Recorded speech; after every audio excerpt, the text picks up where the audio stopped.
So we thought we'd try a little something different this week for when we go live on Twitch. We thought we would definitely not steal the ideas of doing a talk show after the show type show.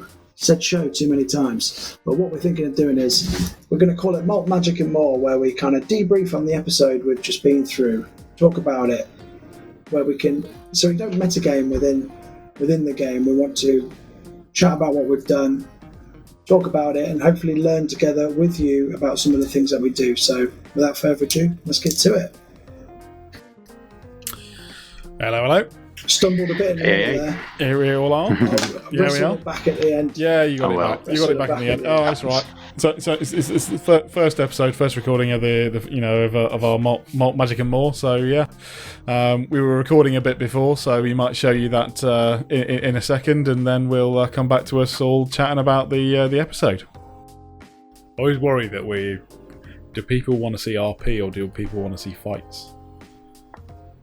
Yeah, I worry that, but you can't force a fight. No. Every week, can you? No, you can't. Wouldn't make sense to have a monster just appears and falls. Just doesn't make sense. Yeah. I mean, to be fair, and it's because when we were actually doing this as just pissing about, and we were on teams, we did have it where we were like in what was it, Moonbright. And we came out of a shop and fight, because he'd set it that random things just happened and these things came from another plane and they just ripped a hole in, and we started fighting them.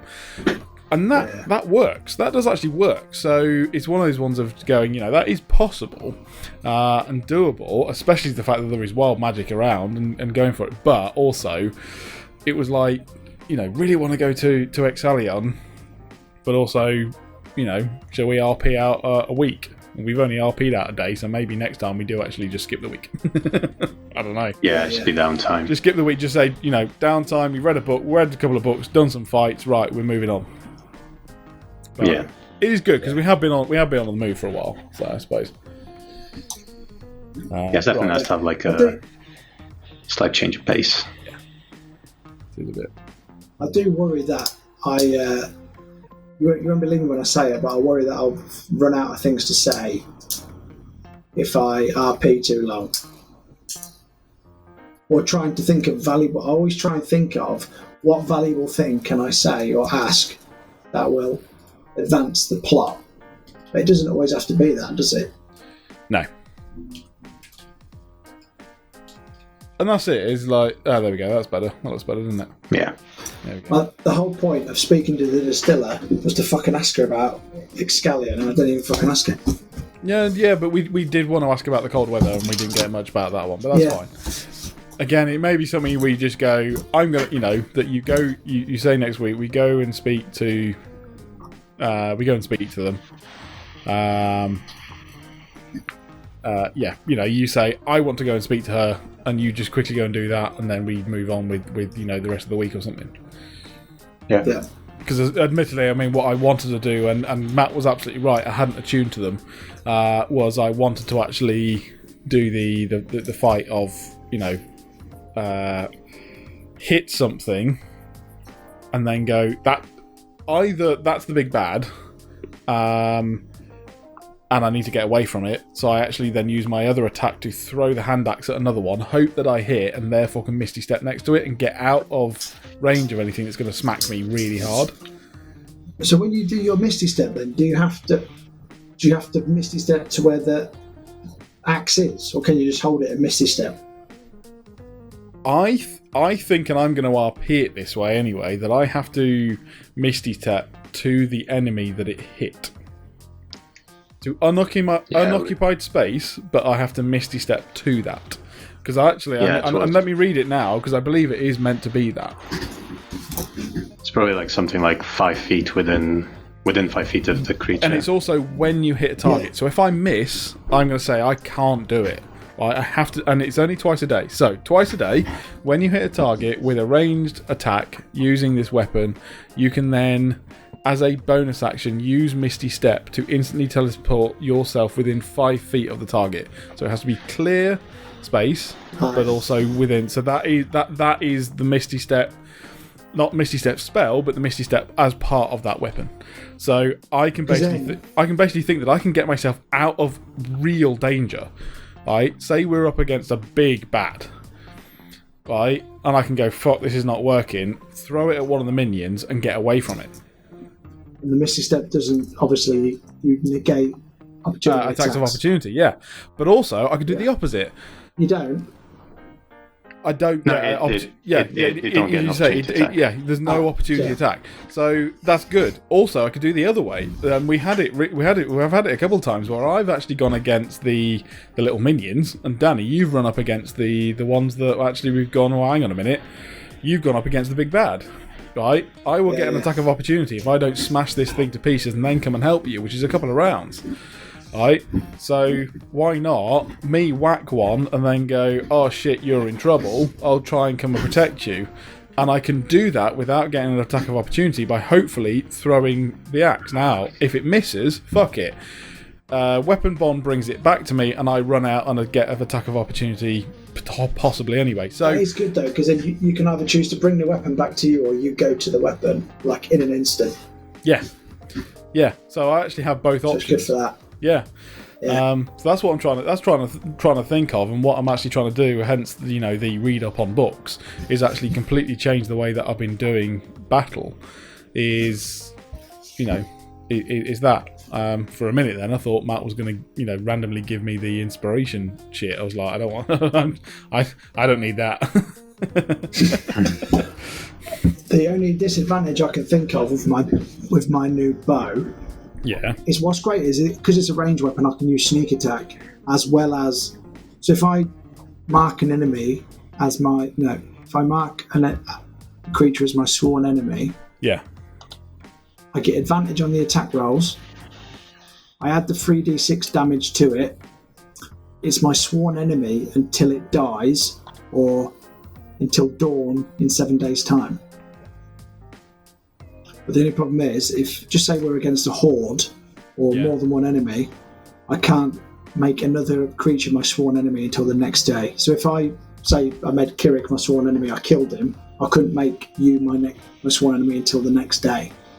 So it's not like what's it called? Is it Hunter's Mark or something? It's not like Bane.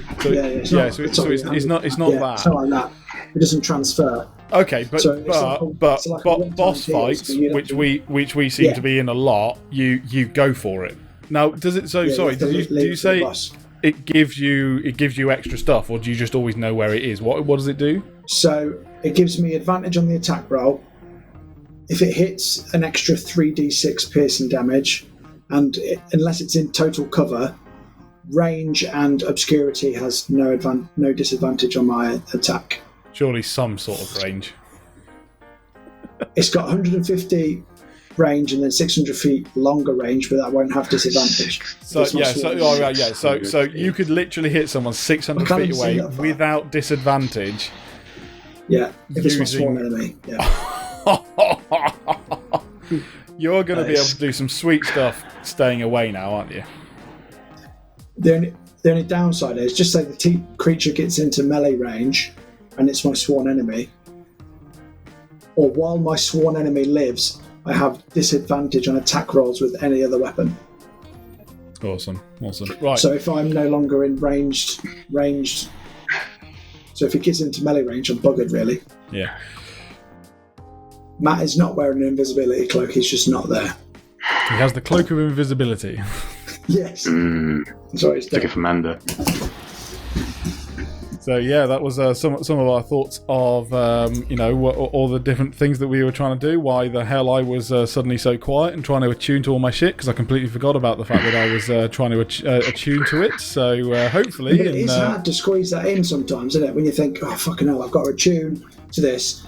Then I had to train to it and being proficient. And to be honest, I thought, can I take a shortcut here and ask the Fey Spirit to get me there quicker? Yeah. Which has still made me do some training. Yeah, the computer said no. Yeah.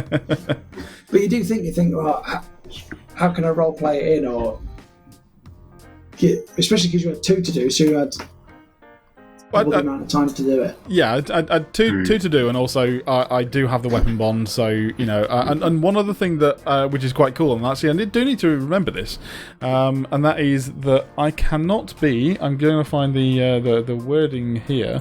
So not only can I, like the hand axe, chuck it and then get it back, and also I could. This is a very interesting one. I don't know whether I could actually technically leave either of them anywhere. Don't know about that one. What? Is there no distance restriction? What do you mean? So it basically says once you've completed it, so first of all, the bit I was going to talk about. So it was once you've completed, you cannot be disarmed of the weapon unless you are incapacitated. So you know when sometimes when we've done it, I mean it was pre-streaming, but we were like, we want to disarm that person, we want to take their sword out of the, you know, so I'm attacking their hand. That, from the sounds of it, wouldn't work on me. So unless I was incapacitated, but it also says you can summon it as a bonus action to your hand, brackets, if it's on the same plane of existence. Now that's interesting that it says that, not like it's within 60 feet of you. Yeah, sounds like it's just. So how long would it take? So just say you left it at the Maltmaster's Key, and then we was at. It would definitely be like that Thor 2, where it just shoots off up the, you know. Back out into space because it's going the long way around. It would definitely be like that. So it's one of those ones of like, I'm pretty sure I never want to try how long the hell that's going to take, because especially in a fight with a round and you're just standing there with your arm out just going. That'd be really funny. You're there like, hold on a minute, I'm going to kick your ass in a minute. Yeah. In 5 minutes, this is going to be fucking amazing. All right. So I mean, the only other thing is. And I hope that I haven't screwed up anything, you know, sort of RP wise with Matt, is I'd obviously weapon bonded with Dawnbringer. It wasn't actually a specific ability of hers. So, I thought it was when you first did it. Well, that's what we're trying to. That's what we're trying to RP in. That's what we were trying to do. Is the fact that I was learning it with Dawnbringer, and then I was going to do it with one hand axe, and that was it. That was going to be it. But obviously, then Dawnbringer's gone away. So I'm like, I really hope that I haven't like screwed it over by now. You know, Matt goes, you know, Dawnbringer's never coming back because you got rid of the weapon bond, so you can't now summon her. So you've cancelled the weapon bond with Dawnbringer now? I have, but the only reason I've now done that is because he did say that I didn't have that familiar feeling. You know, that connection, that warmth. So Dargon doesn't feel that connection anymore. Now, technically, with weapon bond, I think he should, but obviously, if he's being changed, then we hope that that Dawnbringer is going to come back in a different way. So actually, I've taken a punt and I've gone. I'm just going to move on with these two weapons, and to be fair, the Warhammer's going to be pretty cool. And I'm also going to have to get used to, and I say get used to because this is literally the first campaign of playing. Getting used to actually going, if I get Dawnbringer back, going, this fight I want a Warhammer, and this fight I want Dawnbringer, and this fight I want my shield out, and this fight I want my hand axe out. So it's an interesting one. Well, you know that Dawnbringer gives you advantage against the undead, right? Does that extend to fiends as well, or is it just the undead? I think it's just undead, unfortunately. Without it in my inventory, I can't really, I'm going off memory here, so I would have to say that's kind of it, really. With the Warhammer, obviously, and I don't know whether presumably you've got to have it attuned, but you can have it on your person, so I don't actually have to be holding it for it still to have its effect of us not being surprised. It wakes our whole party up if anything creeps up on us, so we could risque and even just go, do you know what, let's all go to sleep. But we could do that, and the hand axe is just bloody cool anyway, so yeah. I think you got more strategic options now, haven't you? So it depends on the type of enemy we're fighting, depending on what weapon you would choose. Yeah, and like I was saying earlier, the ability to either be able to get close to the big bad without getting attacks of opportunity, because that was another thing I was thinking, you know what, if you had a load of guys in front of you and then the big bad, and I want to be able to just start hammering on that one, throw the hand axe straight past everyone, and then I skip everything, right? Misty step down. Yeah, a misty step there, and then I could also, because this is just a bane of my life, is always catching Bothrid in Thunderwave. I'm just like, I really want to know that for a couple of rounds he's not close enough that I can just, use it and then use it second level because they're going to use it once there, and then just go, it's fine, move on, continuing to smack him. So good luck telling the barbarian not to charge in, though. Well, yeah, but that's the thing. If there's enough enemies in front and I skip as well, doesn't it? Sorry? It depends on initiative order, because if you go last, it's all out the window, isn't it? Yes, but it's very unlikely for me to go last for many times because I now have an advantage on initiative rolls. So with the hammer, yeah. So this is why it really does change up my fighting stats and statistics and strategies. Hence the fact that I was trying to RP and the fact that he was, getting that. Which is another reason why it will be that he was reading up, so that's the effective way as to why he's getting advantage on his initiative. Why he's becoming quicker in battle. Does that Warhammer then kind of give you some of the perks of Battlemaster? Or is it Champion? I can't remember who gets better. Can't without checking. No, but there's there is also like, and I think it was possibly even one of the is it archetypes of fighter that I was looking at. I went with Eldritch Fighter. There were other ones which was that you could command, people. Battlemaster. Yeah, Battlemaster. You get the manoeuvres. You get the manoeuvres. You get manoeuvres, and you can also sort of a fighter's version of inspiration. You can give people better abilities temporarily, and so no, I don't have any of that. I am basically a one-man fighting machine, but that's why I'm actually trying to meld it in with what you guys can do. But from the sounds of it, there's going to be two of us who run in and two of you guys to stay back now. Wow, I've been banging on about it ages, but when I eventually level up in Bard and get to level 3 and get to pick my college, I've always said I want to go for College of Swords because it's mainly because it's the coolest abilities in my opinion, but I don't actually think that's how it would go story-wise or plot-wise, because if Anders got to be more in touch with this Fey spirit to get guidance through the Feywild and Feyliad and stuff, I'm going to have to go for the College of Glamour, which is all about Fey magic and being able to, if I perform for a minute, I can pick 3 people to be charmed by me. Nice. No, so the abilities aren't as cool in a fight situation, but I think from a plot and character development perspective, that makes the most sense, doesn't it? Yeah, but you say that, but charming 3 of the three of our enemies during a fight could probably take a good portion of them out. But I'd have to perform for 10 rounds. Yeah. Perform for a minute. It's more. It's more like I'd go into a tavern of untrusting Shiverspire dwarfs, perform for a minute, and get them to tell me whatever I want.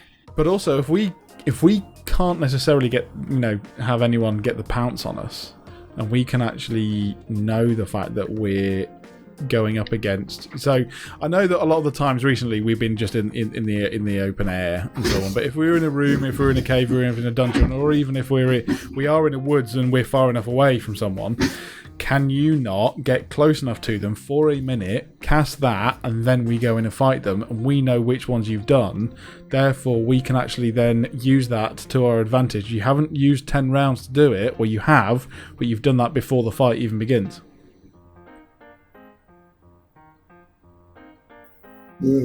Yeah. I can, though. So that's enthralling performance at 3rd level, but I also get Mantle of Inspiration. So I can use one of my bardic inspiration points to grant myself a wondrous appearance, and I can choose a number of creatures within 60 feet up to a number equal to my charisma modifier, which is only +1 at the minute, and each of them gains 5 temporary hit points. Nice. And it can immediately use its reaction to move its movement speed without provoking an opportunity attack. So, for example, I could use, if you were in the shit, you can obviously escape without opportunity attacks, but Kieran and Bothrid can't. I can if I can hit another enemy. If there's only one enemy, I can't. And also, I can only do it twice a day. So I could not only give you some hit points, but also let you disengage basically without an opportunity attack. It's not as cool as like getting a fighting style and using whatever the blade flourish, but I think it makes more sense for the character. What do you reckon? Especially now I'm moving away from swords into bows and arrows. True. That's what I was thinking when you were saying College of Swords is like, well, you actually have moved away, and you may even say that was Anders' intention, but actually you have been put off by being cursed by a sword. So it's not So yeah, your full intention was also Anders' full intention. He knew about the College of Swords. Maybe that's why he went down the bard route, but now he's been pushed away from it. So, what were you going to say, Simone? I was just thinking when you mentioned the hand axe thing, I was wondering if you can throw it to one of your companions and then Misty Step towards them. Oh, the hand axe, sorry, yeah. Yeah. Does that have to Instead of hit attacking. Misty Step though? Yeah. That's a really interesting one. Well, I mean, the thing is, we'd have to let Matt decide that one as to whether it's essentially homebrew. Because from what I understand, I would actually have to just lob it into Anders' back so that I could actually get the Misty Step and then apologise. You also run the risk. Use my one. What have I got? I've got some really rubbish healing light. I could throw it into his back, go sorry, Ander, put my hand on it, heal him, and then. You know what would happen? Matt would make you throw it, and then we'd have to roll to see whether he'd catch it. So either way, it might end up in my forehead. Go his forehead. Yeah. It is a shame it's not like your sort of your ice knife where you get a secondary thing even if you miss. Lob it at the floor and it'll explode anyway. It would be great is if this just lands in the wall. Can I say I was attacking the wall and I get to Misty Step to it? Yeah.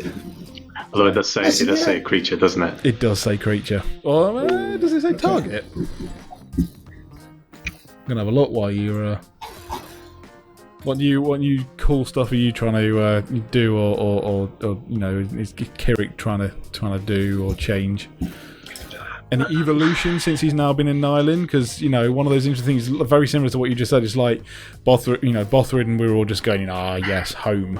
And it's like it's an interesting one because you got pulled out of a library. So were you not getting pulled from something from a life? We pretty much had no life. We were mercenaries, but yeah, it's an interesting one because obviously being transported to another plane of existence means that I can't even use sending to get back to people because that's not how sending works.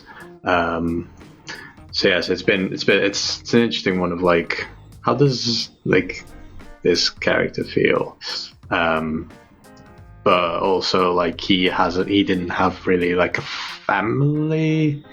He did, but his family didn't really treat him that well because half orc that decides to be a priest. I was going to say, a half orc that's into books, maybe he's not going to go down that well, is he? Yeah. So it's an interesting one in terms of it's weird because I jumped in obviously at level 7 or whatever it was. Yeah. And I was like, cool, cleric, brave cleric, loads of health, magic. And now kind of looking at different things that I can do is there's slightly more interesting kind of ways to play it. So yeah, I'm kind of excited to try a day where I go on all out damage to see what happens. Yeah. Because got quite a because obviously I've got 4th level spells, which I don't think any of you do. I'm literally down at 2 second level spells, two second level spells, and that's it. So to be honest, they're to me they're sort of I don't know how to describe them. They're kind of just other things I can do. I really should hit things with a hammer, but then if I'm in the shit, I'll use them once or twice because I've got first and second level spells. Yeah, I'm interested to try like some of the more beastie like spells because fun. Could be fun to try.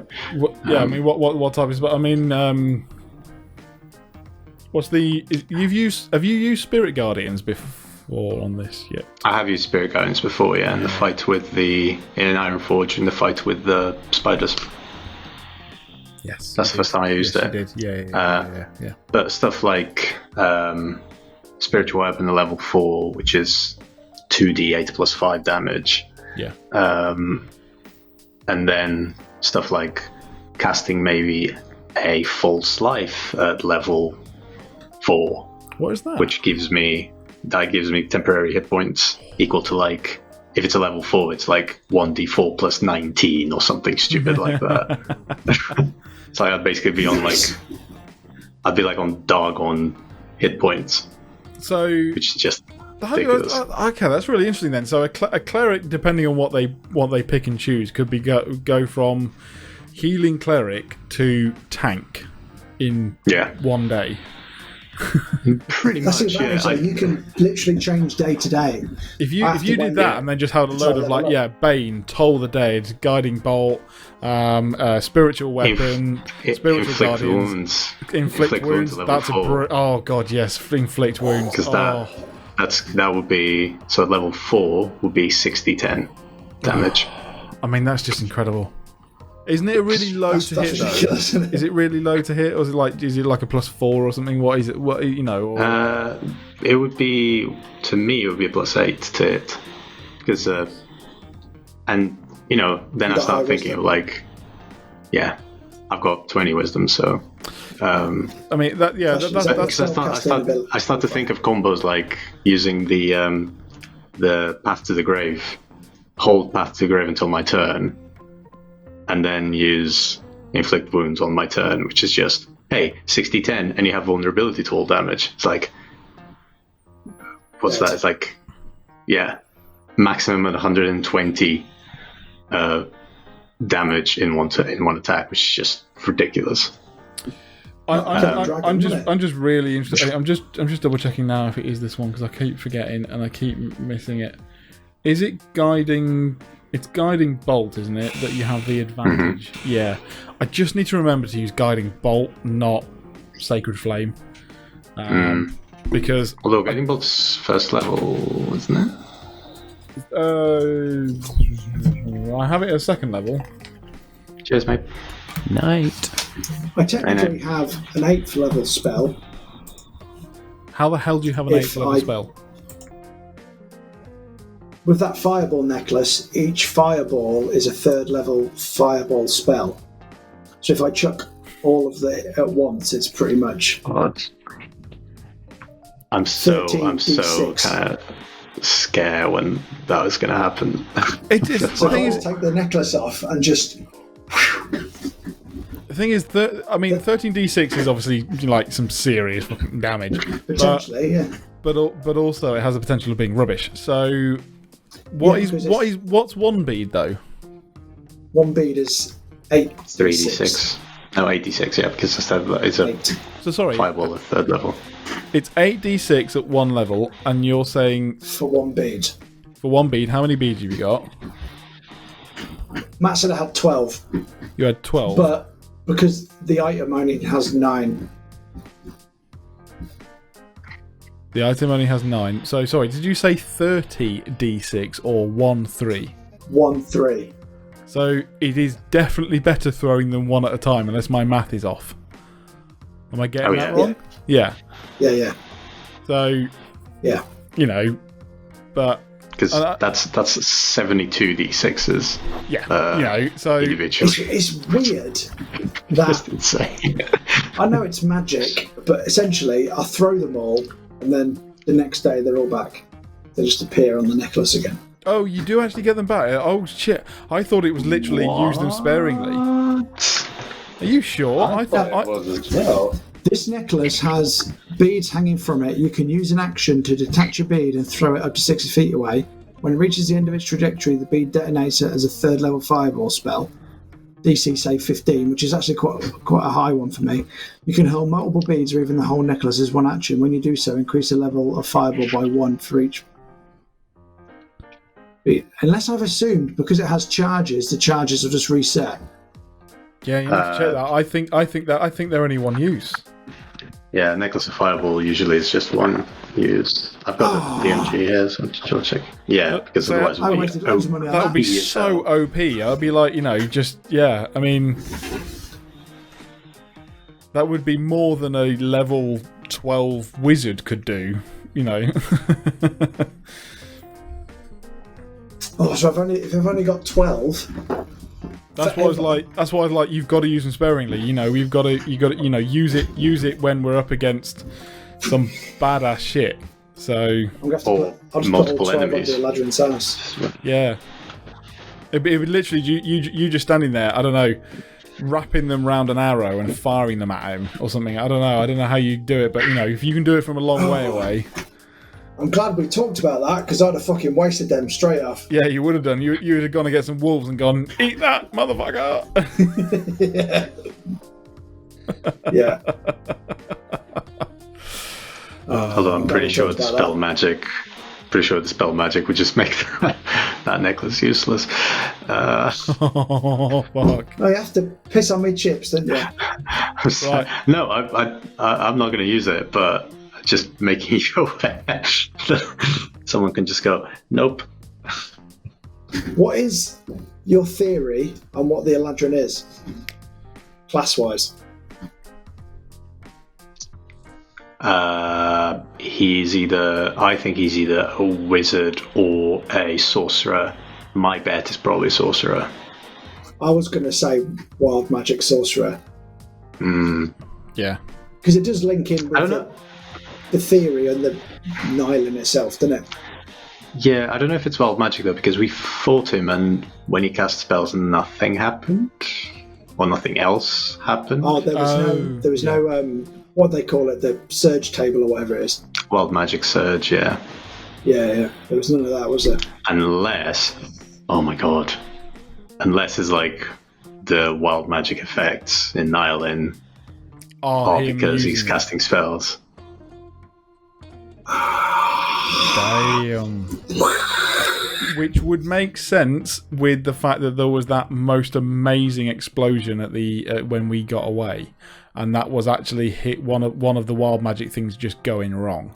Not going wrong, but the wild magic table.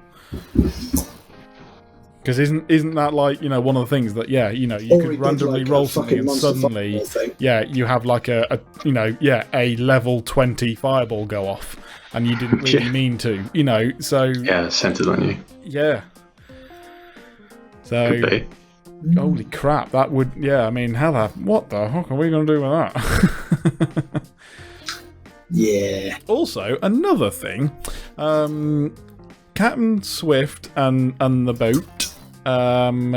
We believe, unless we have been specifically told, we only believe it and we don't know it, shot off up the river and into the loch. But I don't think it did, and I hope not, because she's going to be waiting a while if we're gallivanting off everywhere else, because we are not needing her straight away. You can always cast Ascending. It might be a good idea. I think Diamond may remember tomorrow. Swallow Falls or whatever it's called. Yeah, so I'm like, that would be really awkward with probably don't need you for a couple of months if you can just bugger off for a bit. I'm going to add that to my list. Yeah. Because there's not a lot cracking off there, I would have thought. Not a lot cracking on at the moment. As much as we were like, we need to rush back and work out what the hell this means. And I am terrible at remembering this, but I really still can't remember, apart from the fact that I think as far as we need to go to, we want to go to Ixtalion, and we also need to go to Shiverspire. And apart from that, I still don't know what we're doing, where we're going, and why. Shiverspire the one up north, isn't it? Well, right up north. Shiverspire's in the mountains where the dwarf clan is. And we've got to go via basically Greenvale, up through the mountains and along, and because we can't go over. Yeah. But there was, when we first started playing, one of the brothers resided in Phaliad, one of the brothers resided in the mountains, one of the kings, I think. Yeah. and then the other king was in the Black City. So we need to go to the Black City at some point. We thought that was our final destination to start off with, didn't we? We thought, well, that's where the bad guys are going to be, in the Black City. Yeah. And that's where the original bandits came from that we disbanded. Which I still think is right. I still think that's where we've got to go, but we've got to go up to Shiver Spire first, then down to the woods, and then over to Black City. And Ironforge was the erroneous one in the fact that that was because we needed to find the person who actually sort of dealt the blow that made this happen. So and he teased it, didn't he? Yeah, and he had nothing. It was actually having nothing to do with. Well, apart from finding another piece of the prophecy, which is a bit weird, we found one piece of the prophecy which wasn't any of the three near any of the three brothers. We're now going to all those places, but from our knowledge, we haven't actually been to any of the three places that the brothers had been. So we still haven't done any of that. So, do you think we're strong enough to go to the Feliad Forest after Excalion? No. No, we want to go to Shiverspire first. Remember, it's Excalion and then Shiverspire. But so in the episode we just did, the distiller said the mountain passes are already covered with snow and you can't get up there yet, and winter is coming. No, that was the tallest mount. That was the tallest mountain peaks. Whereas there is a mountain pass, but that's why we've got to go all the way over to Greenvale to get up and over. So that is where. And I will actually I'll bring us over onto it. So there we go. We had to. Because if you look at Shiverspire, it's right top left, isn't it? So Shiverspire is up there. Okay, but we have to cross over here. There's the pass that goes under the mountain. Yeah. Okay. So we can't. So yes, you're right. We wouldn't be able to pass over any of this lot. So it actually works then that we're going to Excalion first because it's on the way. Well, yeah, but is it also not that we're going to go to the ruins? I suppose we could use sending to just talk back and go, "Oh, hey, it's all sorted. See you later." But we may have to also go back. Now that's not that far. That's within a day's ride. So we could just do that, and then we could shoot off. And to be fair, by the looks of this, it's probably better that we do Excalion, go to Maltmaster's Keep, then go back, follow the road all the way to Moonbright, and then follow it out of Moonbright and actually use the roads, because, you know, God knows what happens when we don't follow the roads. But I mean, if you think how many episodes... Go through the forest. How many episodes we're doing, going to Excalion is going to be one, then it's back again, then it'll be over to Moonbright, that might be another one, then it'll be up to Mantineer, that'll be another one. So, and if you find Kirik are pretty good at survival checks, and Bothrid, being who Bothrid is, I reckon we'd be alright through the forest. It might be alright. I'll be better in the mountains when we get there. So it's kind of on the way, and then, you never know, it's always the unassuming places where we get clues. So Mantineer might end up having some cool stuff in it. Now, didn't you also just get a hint about Greenvale not used to be as bad as it is now, or something? Didn't you get Greenwood? Greenwood. Yeah, but that is. So hang on a minute. Let's go back to it. That was. Where is Greenwood? That was where we went. That was where we went. So East Vale. That's where we defeated the. That's where we just went on Halloween. So, you know. I'm like, oh, hang on a minute. Because that's the tree in the middle. Yeah, that is the tree we went to. I see. So suddenly, that seems to crop up yet again. I'm kind of thinking that with the distiller saying the winter months are coming in a month, that mounting pass might be impossible at some point. So we probably need to prioritise Shiverspire first. Yeah, we've got to get before a shift winter on. Comes. We basically need to do Excalion after our week of downtime, and then we've got to get there to Shiverspire and back in 3 weeks. Yeah. So it's going to be an interesting one. 3 weeks. Yep. It's going to be a tough one. That one. That's like the run down to Ironforge. That's no stops. You know, no shopping trips in Mantineer. That's just get on with it. Yeah. So that's why I'm thinking if we go for Scallion, probably miss Mantineer then, straight to the pass at Jean, across to Shiverspire, and then on the way back from Shiverspire, stop at Mantineer. Yeah, that sounds We're good. going to have to get a shift on, aren't we? We are indeed. And probably on that We'll note, forget all of this next week and we'll end up in Scallion for a month. yeah, but that's why these types of things are useful, because we can rewatch this stuff. This is how I take all my notes. Yeah. Thing is, though, I take notes and I still don't read them. I've written note in bold and then I've put ask the distiller about the battle at Scallion. And I still didn't do it. So you can write all the notes you want. Well, on that note, shall we wrap up? Yes. Yeah, I think That's so. good. Wrap Good up. chat. So, thank you very much for tuning into our lovely little show after the show of us chatting about all the random stuff, and as Danny was saying earlier, all the stuff where we don't want to always be breaking the fourth wall and meta game and stuff like that. So I hope you enjoy it. I hope that our random splurges gives you a bit of understanding as to what goes on in our heads and not one we're just RPing. If you do have any comment suggestions and anything that you think we may have missed or that may be helpful, then please let us know in the comments below and chat along as we go. So enjoy, and we shall see you in our next session.